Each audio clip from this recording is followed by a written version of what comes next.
लाल लाल टमाट्यासारखा दिसणारा ट्रॅक्टर निघाला तन करीत. चिकना चोपडा रस्ता लागल्यावर ट्रॅक्टर नुसता नाचायला लागला. राम राम मंडळी, आले का तुम्ही आपल्या ब्लॉग मध्ये? तर भावानं झालं असं, मी ट्रॅक्टर घेऊन आलो वावरामध्ये. आयला मी म्हणलो आपला चक्कर काय बघत झाला का काय. तेवढ्यात मला गहू काढणारं हार्वेस्टर मशीन दिसलं.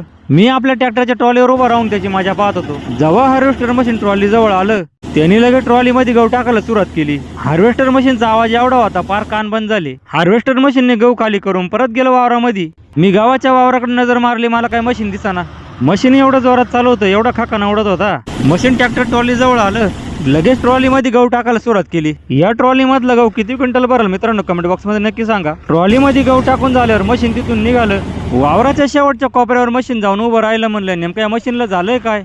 गावाच्या वावराकडे नजर मारल्यावर सगळं सामसूम व्हायला होतं. मी म्हणलं जाऊ दे मरू दे, काय झालं असेल तर झालं असेल. ट्रॅक्टरला किक मारून मी निघालो रस्त्याकडे. तेवढ्यात मला सचिन म्हणतो जाऊ द्या ट्रॅक्टर तुमचा आता बाहेर. ट्रॅक्टर जेव्हा रस्त्याला लागला, टनाटना उड्या मारायचा बंद झाला. घरापाशी मी पोहोचतो नाही कुठं तर लगेच त्यांनी कागद टाकून ठेवला होता. मी ट्रॉलीचे फाळके पाडून गावाची ट्रॉली खाली केली. मी जेव्हा गावामध्ये गेलो, गावामध्ये आपल्या दुकानासमोर कोणीतरी बोर मारायचं मशीन आणलं होतं. तेवढ्यात मला गोविंद भाऊ सांगले तिथे दिसला. मी त्याच्या गळ्यात हात टाकला, मस्तपैकी फुटेज काढली. या भाऊनी जेव्हा पाईप उचलला, त्याला पाईप नुसता फारा वडी सुटला. जेव्हा मला इथं गणेश गवळी दिसला, तेव्हा मला समजलं बोरचं काम हे गणेश गवळीच चालू आहे. लोकांनी मोकार तिथं गर्दी केली होती.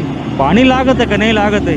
जेव्हा बोरचे क्रॉसिंग पाईप जसजसे मध्ये घुसायला लागले, तसं पाण्याच्या चिळकांड्या वरती उडायला लागल्या. नंतर तर पाण्याने नुसता कहरच केला. बोरच्या हाईटच्या मापात पाणी वरती उडायला लागलं. मित्रांनो, तुम्हाला व्हिडिओ कसा काय वाटला कमेंट बॉक्स मध्ये नक्की सांगा. व्हिडिओ लाईक करा, शेअर करा.